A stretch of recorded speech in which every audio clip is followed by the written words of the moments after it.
Today is the 5th of August and you must be wondering why in the middle of summer I'm wearing my fleece, but underneath I had this lovely Hawaiian shirt which was presented to me by a fan from Toronto, and I was hoping I could wear it, but it's much too cold to wear. And you see I'm standing in puddles of water, and if the cameraman can look up, the clouds are grey. We've had a heavy shower of rain, and the last few days we've had rain. So this is the typical English summer. In case you think I'm moaning or complaining, I'm not. I love the summer because it makes life easy. It doesn't make the watering so difficult. Last year, 2022, we didn't have rain for more than 4 or 5 days throughout August, September, October, I think even from July. And it was so hot, we had 3 people watering our trees out in the field and on the benches every day from 9 o'clock in the morning to 6 in the evening. So it was a very difficult summer. But this year we've had a more typical English summer where we have enough rain, and that makes the watering a bit easier and life on the nursery a bit easier. To show you how the weather can change, in May and June we had the hottest ever May and June we've experienced in 37 years. And so what have we got here? I've got a brand new shade structure, and in panic I had to pay a lot of money to have this area constructed because the leaves of the maples were getting burnt. And look at this, this is typical. This large maple, the leaves have been so badly burnt from the scorching sun of May and June. Apparently it's been unprecedented. The heat in May and June of this year has been terrible, and the side that hasn't been exposed to the sun is not too bad. So we've had a terrible summer so far, but we have a little respite with some rain. So I'm going to take you around doing some what we call our midsummer chores. And midsummer chores is mainly pruning and also a bit of feeding. Now, before I walk too far away, this juniper, you see all the wires. I know it's very nice to wire every single twig, but it becomes a problem when you have to de-wire. So this is going to take me at least 3 whole days, if not more, to de-wire. But meanwhile, what I can do with junipers, Chinese junipers, you get these long shoots growing, and you've got to just go around. If you wanted to, you can make cuttings from this, but we've got so many cuttings and plants, so we won't bother. So this is a chore that needs doing, maybe even before the de-wiring. We must get around to de-wiring, otherwise the plants will suffer. So it's one thing to have a very sparse, slim, model-like look to all the trees, but if you don't, trim this back, you will lose the shape of the junipers. So this is the sort of job that needs to be done with most of our junipers. So if I may remind you again, when you trim these long shoots, all these long shoots, you don't just shear across. You go into the wood like that and cut it from the wood. That's how you need to trim the junipers. Sorry for repeating myself, but many of you are new, so I always like to assume that you're coming from not great experience. So the more I show you the simple tasks, the more you will benefit from it. So that's what I do to all these long shoots. I'm not going to spend an hour just doing this tree because there are other things to do. Let me show you what I mean by trees that have been wired. This is a tree that has just been wired, and you can see, if you home in on it, every single twig has been wired. So it's alright for now because this was wired only a month ago by Kevin. So we will show you. It looks so nice, but in time they will become like this. This is a juniper which is more mature. You can see all the berries which are on it. These are all Itoigawa. the wires on it, but we will have to remove those wires. This is the more full look.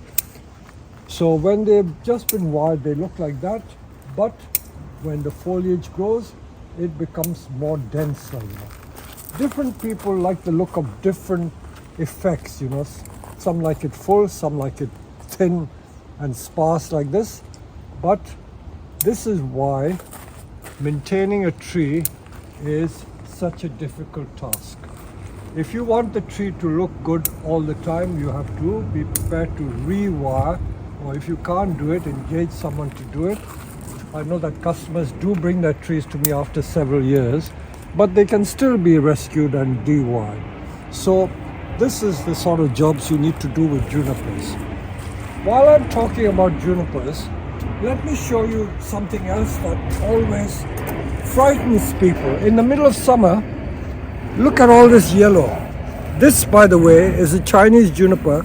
The variety is called Tohoku. This is the more floppy type. There are many, many types of Chinese juniper. Look at all this brown. Now, in case you think this tree is dying, it is not. In the middle of summer, all junipers do this, or most of them do this. They shed their old needles. As I always like to remind people, same with pines. In the case of pines, you get the old needle shedding in October. So junipers shed their old needles in the middle of summer. July and August, all these junipers have to be just cleaned out. Look at all the juniper berries. Such a healthy tree. So they do lose or shed their old needles, and do not panic. Just run your finger through it and clean it out. Just clean it out and look at the berries. If you have the patience, you can pick up all these juniper berries and sow them, and you'll get new plants. Junipers do grow quite easily from berries. So look at all the brown in here. Look at all the brown. Some of them are dead because there's not enough light. So again, may I remind you, do not panic. This is a job you need to do, and the job is simply running your fingers through the foliage and shaking out all the old brown. This, of course, is due for rewiring again. So in order to maintain it in good condition, you have to rewire from time to time. Just to show you that this is quite common, let me walk to another juniper.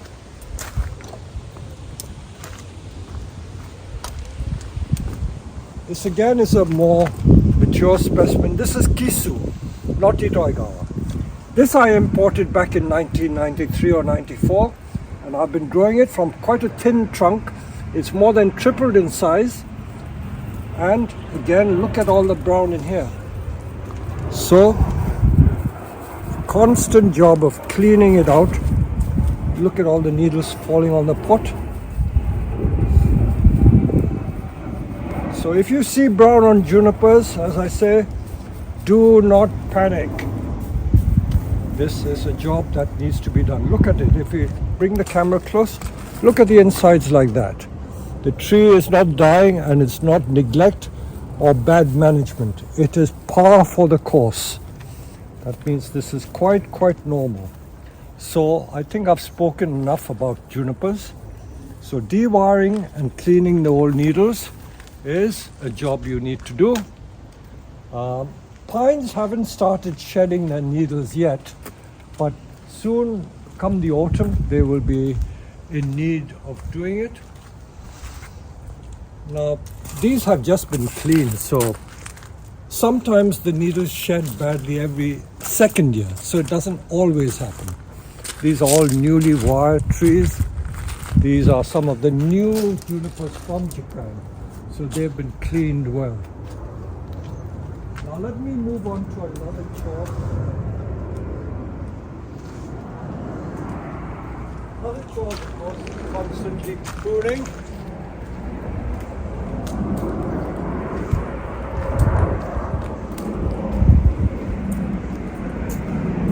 Now, I just spotted something which is a bit unusual. This is one of the Mugo pines that we make from scratch, and it has an early shed of its needles. I said a moment ago, usually the Japanese white pines and the Scots pines, they shed their needles in October, but this fellow is shedding the needles in August. So a bit early. I don't know why, maybe because of the intense heat we've had.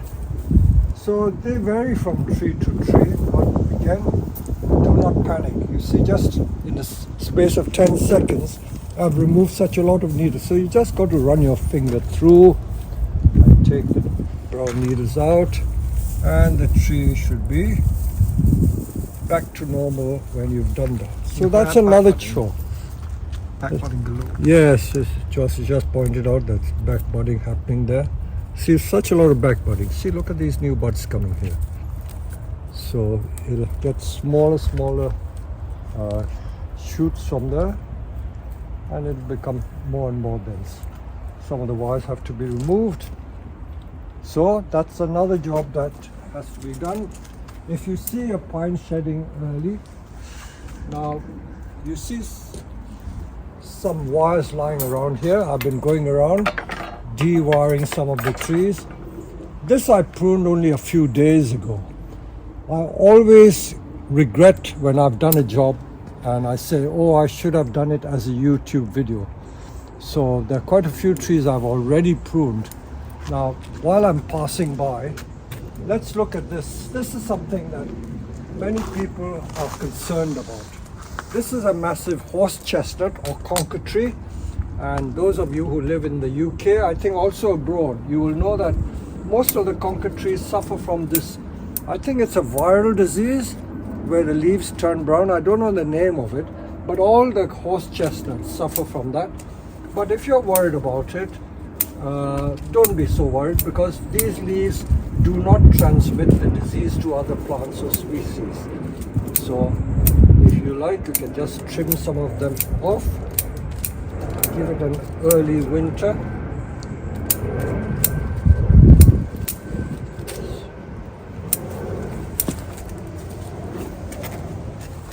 So this is not anything that we have done, it's just nature taking its course. Even on the big trees that grow on the roadside, they all suffer from this disease. That's the reason why some people don't like growing horse chestnut anymore.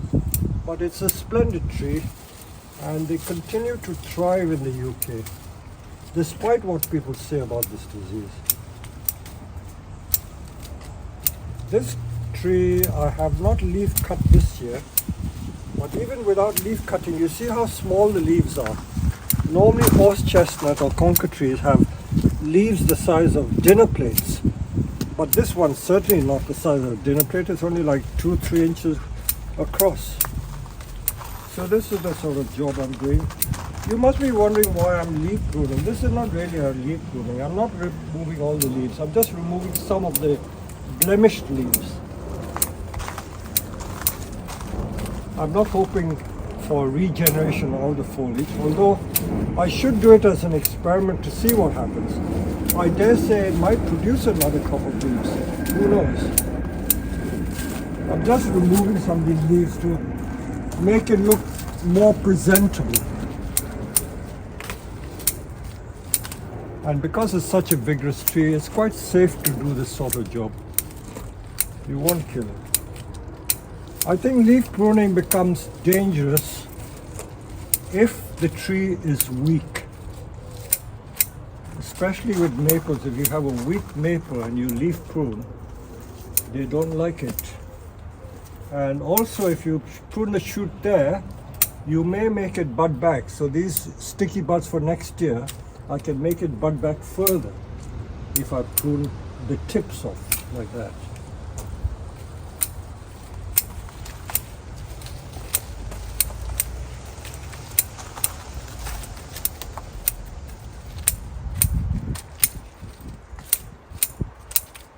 I'm always surprised why more people don't grow horse chestnut.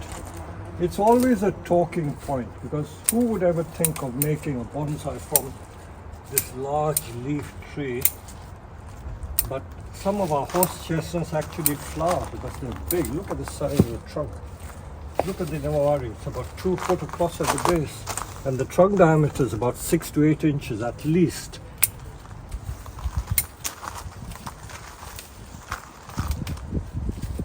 And of course, if I left all the leaves in autumn, they turn a beautiful golden color. Okay, so that is half the tree done. I've got to do the entire tree, reveal more of the trunk. So that's a job you can do, another job. Now look at this maple. This is one of those quite rare maple. I have so many that I can't remember all the names. And because we've had such hot sunshine in May and June, where the leaves have been exposed to the sun, if you look from the top, look at the beautiful red that's happening. But underneath where it doesn't get the sun, it is quite green. So this is the effect of sun. I haven't the heart to prune these end shoots off. I should give it more shape. It's a marvelous tree, so large. Same with that dissectum. This is a dissectum that I've made into a large bonsai, and it usually starts off beautiful lime green. You can still see the lime green underneath, and I'll show you the autumn color again. It is flame red, scarlet in the autumn. So very satisfying tree to grow. Now let's move on to the larches. The larches always produce these spiky shoots, but they don't look nice. If you prune them back to the tips of the new shoots, you'll get the rosettes form.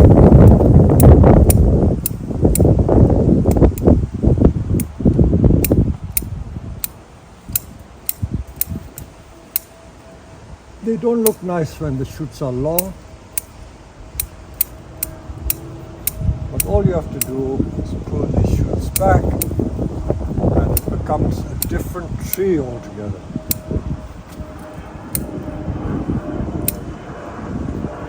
I find that sometimes you have to do it twice a year.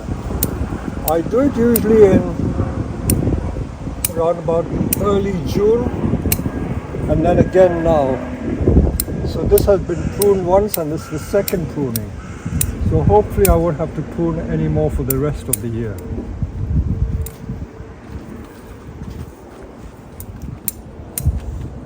So we're going to get a more dense tree with these nice short rosettes. So same with this. See, they've grown like 2-3 inches long. So all this has to be trimmed back. And if you have hundreds of larches like we do in the field, there isn't really time to do all of them. But even if you did some, it improves the look of the tree.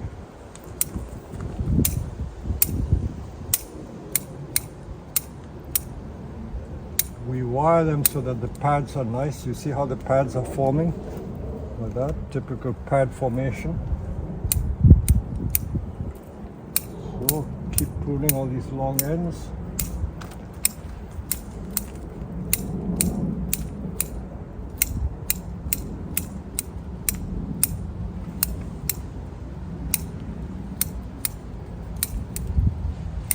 The larch is one of the easiest conifers to make into bonsai.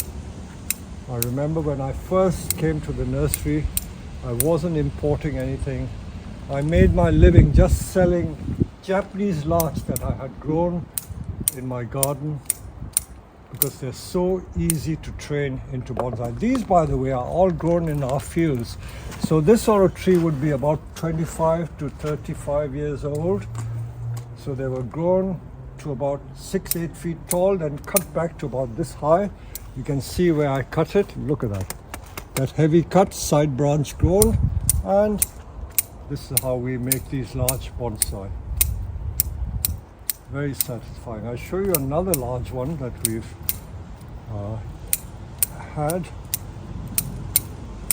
Let me just finish this. So all these long shoots need to be done.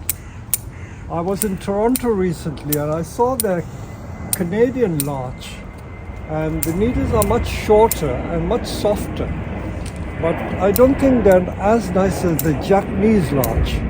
These are Japanese larch, by the way. We also have European larch, but Japanese larch is, I think, the best of all. Many people ask, why is it that you don't see Japanese larch as commercial bonsai in Japan. And I can only guess why you don't see that many, because the growers never tell you that. They don't have an explanation for it. But I think it's because the Japanese climate is much too hot, especially in Saitama and central Japan, where most of the bonsai are made. The climate is too hot for growing larches. So they never do well in Japan. So you don't see them as commercial trees. So that's another one. You see all these long shoots. Now this is another tree. This would be about 40 years old, grown on our nursery from young seedlings. And this is all natural. So the first cut was made there, another cut made here, another cut made here, and so on. That's how we create the taper. A lot of people give all sorts of complicated explanations and theories as to how to thicken the trunk and how to create taper, but simply by chopping it. No rocket science, and you will get it. People will hate me for making things look so easy, but really it is easy. You don't have to get worried about it.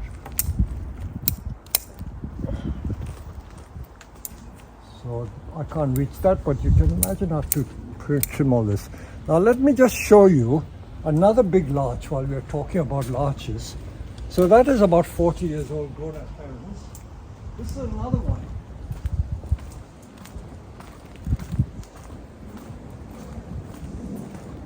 This larch, I haven't got the heart to sell it. It is the most unconventional bonsai. If you go from afar and can get a view of the whole tree, how can you call this a bonsai? It's about 5 or 6 foot long, and it's absolutely massive. It's leaning like this, but believe it or not, we have this guy from Japan who wins Chelsea gold medals for his Japanese garden, Mr. Ishihara. And every year when he comes to Chelsea to make his gardens, because he can't bring plants from Japan, he hires this larch, and it wins him the gold medal. Believe it or not, it actually wins him the gold medal just for this tree alone. Nothing special about it, but look at it. How beautiful is this? This is the second trimming. I pruned it lightly for the Chelsea flower show. But you can see these lovely rosettes. If you home and you see these lovely rosettes like pine rosettes, that comes from pruning the shoots like that. If you don't prune the shoots, then they get extended and long. But if you prune it back, you get these beautiful pads. And you see the pads are so easily formed. You look at that beautiful pad like that.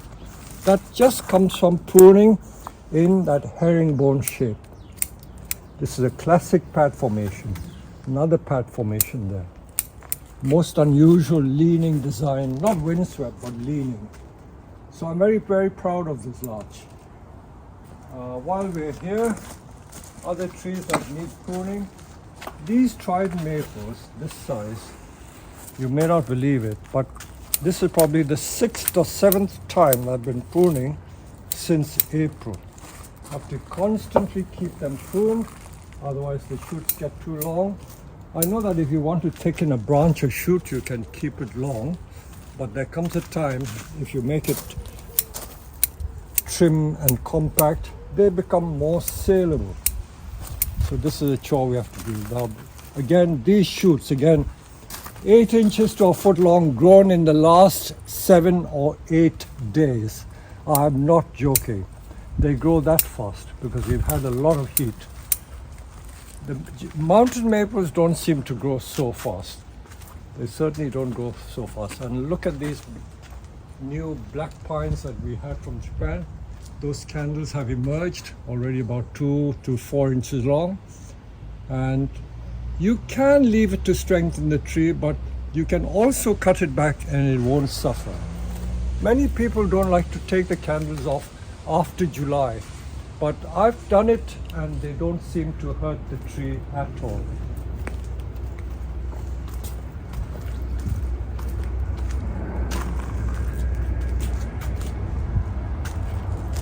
Look at that.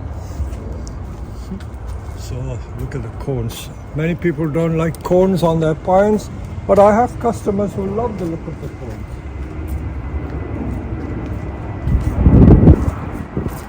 And the intense heat has started turning my Trident maples the autumn color. But I still have Tridents which are bright green. Okay, now let's move on to another area. We'll turn it on. While I'm walking past, I have to do these jobs. These are Elaeagnus, or the Japanese call it gumi, and they flowered back in spring and the fruits have set. I'm not sure if any fruit have come. I think the birds have taken them all, and these 6 to 8 inch long shoots, you need to prune them back. If you don't prune anything, they get out of hand. Look at that. That long shoot, 2 foot long, has all been produced since spring.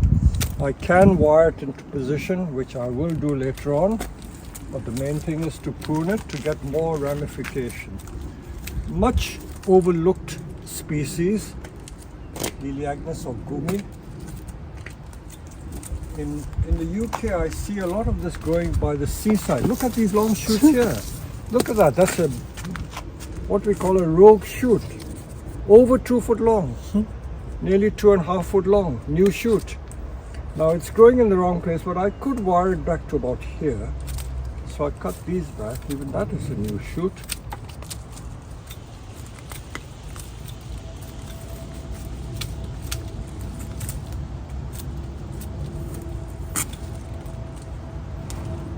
So the purpose for cutting the shoots back is to create ramification. That means more twigs and branches rather than let these long shoots grow. If you let them grow like this, you will lose the shape of the tree.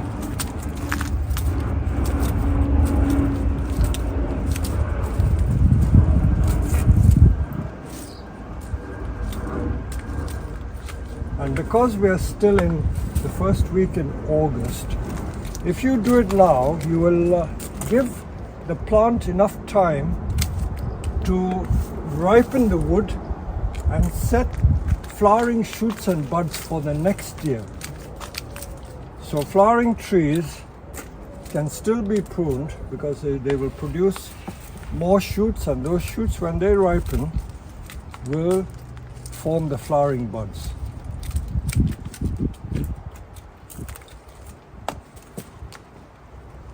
Maples again, I did a video earlier on about leaf burn. So these poor maples have been growing in full sun and they've been so badly burnt. I know it makes them unsaleable, but we've had an unprecedented hot early summer. So let's move on to some other areas. I think there's a big trident there waiting to be pruned.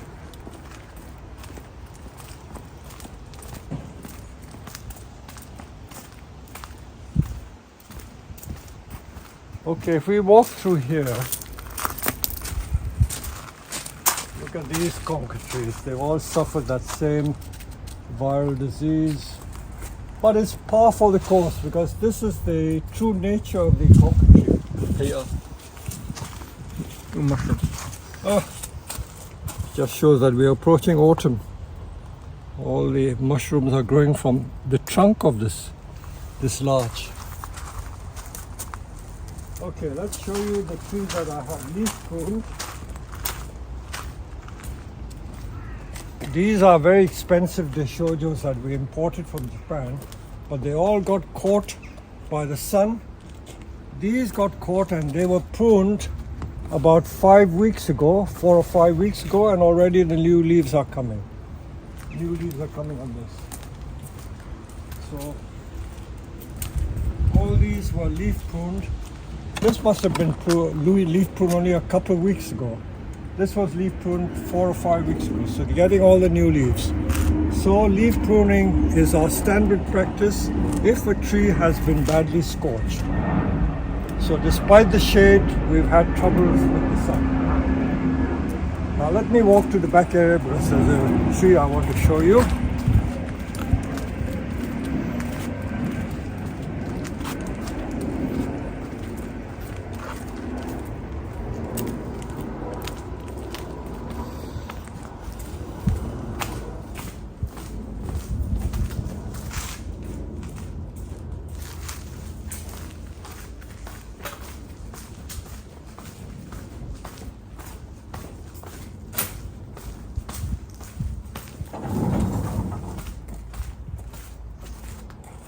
I'm always worried when I leave long shoots that my staff will go around and hack it, but I've given them strict instructions not to do it because I have a purpose for leaving these shoots long. Look at this shoot. This shoot from here to there, what is it, about 4 foot long or maybe longer? One season, since April it has grown, 3 months, 4 foot long. So you can leave these long shoots to thicken the trunk or the stem that you want to create as a leader. So this tree is being remade to form a new leader. Now this is a trident that we imported in that famous year 1993 when we brought about 50 trident stumps from Japan. Not all of them were successful. Some of them nearly half died. So the front of this tree has died. So all this is not carving. This is natural rotting. Look at the beauty of this trunk. Look at the beauty of this. And see the size of the base. It's at least 12 to 15 inches across at the base. Now this is going to look so natural because we have oak trees in the UK that look like this. So I'm going to make this the front of the tree to emphasize the beauty of that beautiful trunk. Now I've left these branches deliberately long to strengthen the tree. I feel that sometimes if you keep pruning, the tree doesn't get enough strength because the leaves can't feed back into the branches. But now that it has had a chance to grow, I can now safely prune these back to the sort of a pad that I want to create, and hopefully it will start forming a nice structure for the tree. I may leave the top but shorten it in case it gets too long and break, because I want to make the leader much thicker. So I'm going to leave some of these but just shorten them a little bit, and when I've done that I'll turn the tree around to show you the back of the tree. So this is how we create taper. No magic involved. So this hefty tree, look at it on this side.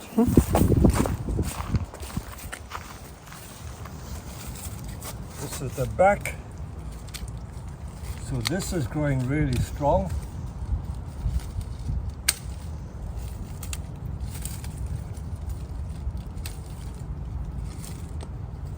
So I prune all those long shoots off.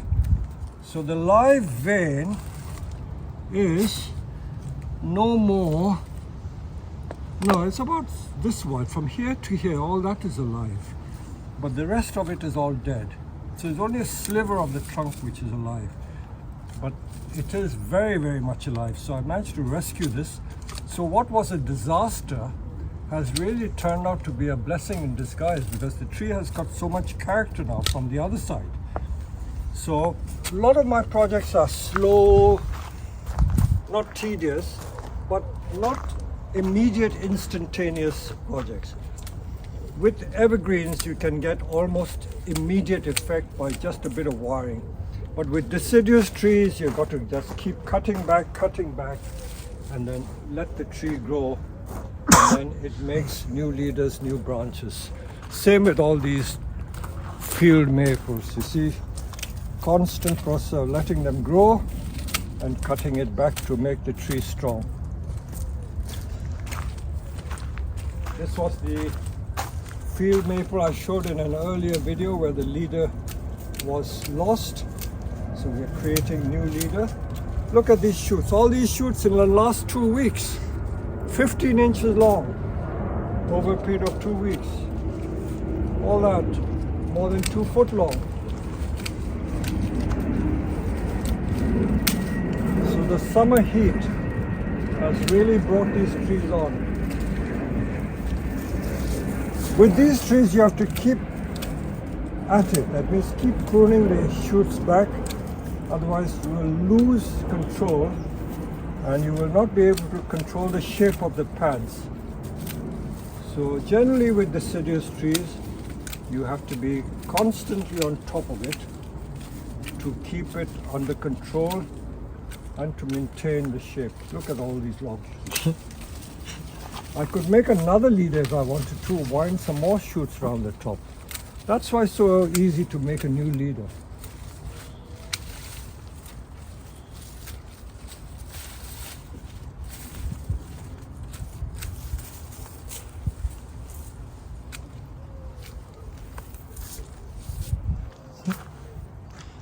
while we're at it, this is a Japanese hornbeam.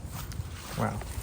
Not like the Korean hornbeam. So again, I'm letting these shoots grow long to strengthen the tree and to create more taper.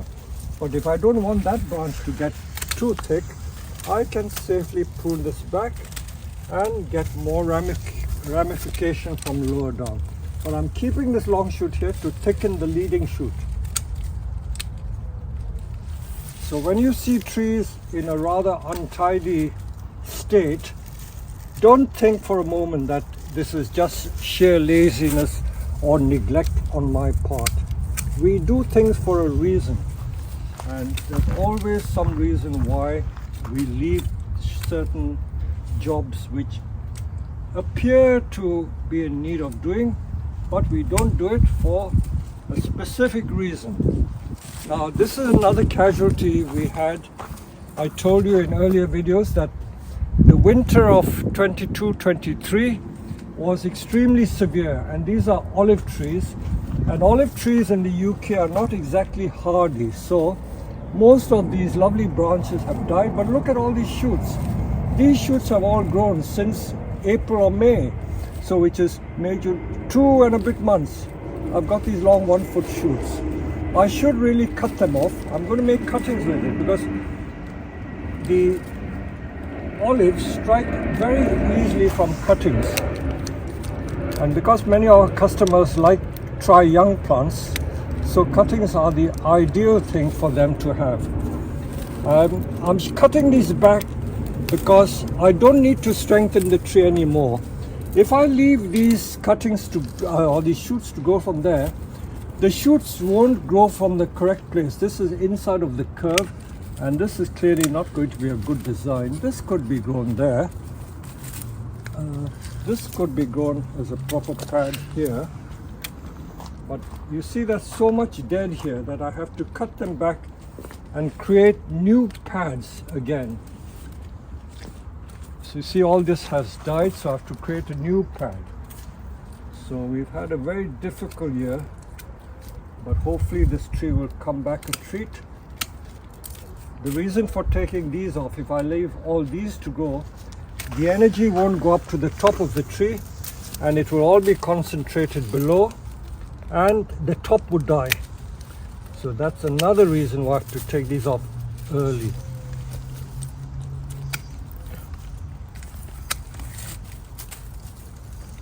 I was told by someone in South Africa years ago that many of these olives, you just stick it in water and they root. So I might try that.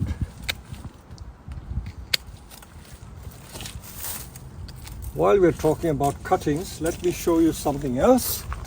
I'm just going to take you to the pond because earlier this week we had some heavy rain and strong winds, and that big willow tree at the back, which you can see,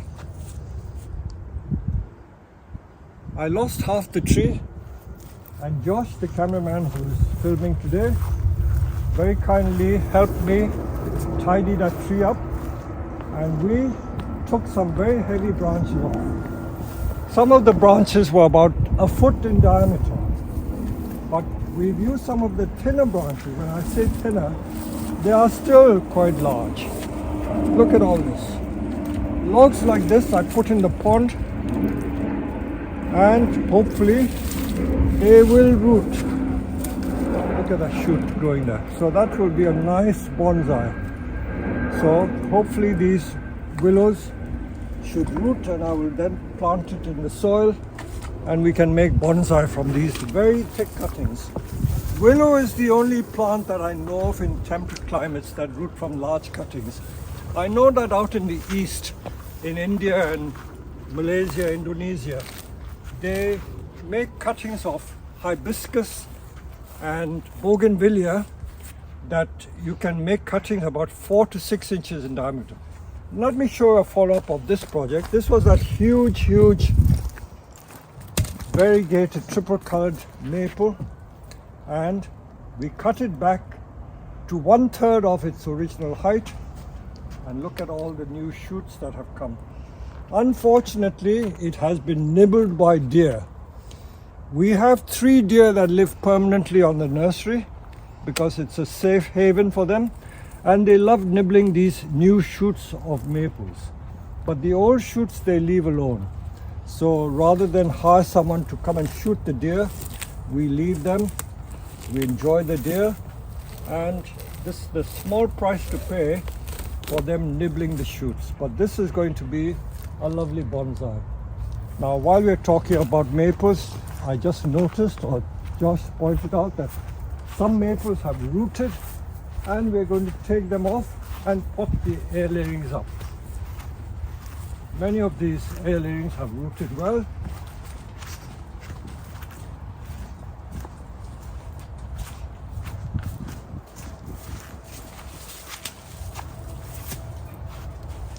It's an Hornbeam mountain maple, and that has well rooted. So I'm going to cut that off and we'll show you how we pot these up.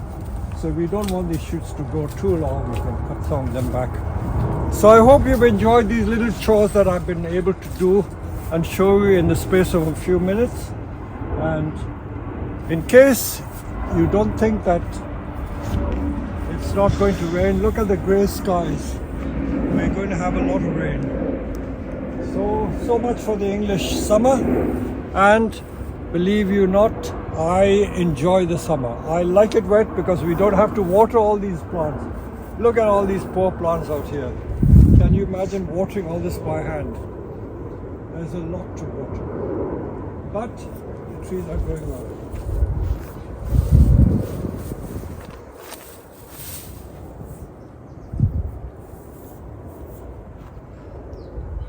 Full sun. Okay.